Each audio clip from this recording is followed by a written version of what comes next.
میرے بھائیوں اور دوستو، انسان پوری زندگی اپنے دو دشمنوں سے لڑتا رہتا ہے اور یہی دنیاوی زندگی میں اس کا ایک بڑا امتحان ہے۔ مگر ان دو دشمنوں میں سے ایک دشمن کو رمضان کے مہینے میں قید کر دیا جاتا ہے، جس کی بنا پر انسان کو صرف ایک ہی دشمن سے لڑنا رہتا ہے تاکہ تقویٰ کے حصول کے راستے میں رکاوٹیں کچھ کم ہو جائیں۔ وہ کون سے دو دشمن ہیں؟ شاید آپ میں سے اکثر سمجھ گئے ہوں گے۔ پہلا دشمن اس کا نفس ہے، جو ہمیشہ برائی پر ابھارتا ہے، وما ابرئ نفسی ان النفس لامارۃ بالسوء۔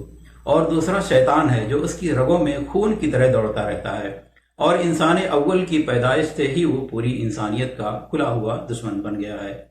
اب رمضان کے مہینے میں اس دوسرے دشمن کو تو اللہ تعالیٰ قید کر دیتا ہے، اور رہ جاتا ہے اس کا پہلا دشمن، جو کہ اس کا نفس ہے، یعنی نفس امارہ۔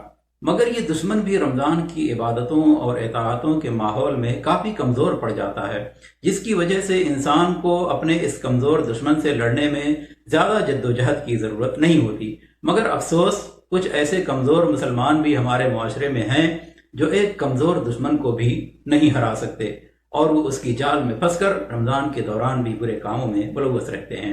اب اس بدبختی کو کیا نام دیا جائے؟ اللہ تعالیٰ ہدایت دے ایسے مسلمانوں کو جو رمضان میں نیکیوں کو چھوڑ کر برائیوں کے پیچھے بھاگتے رہتے ہیں۔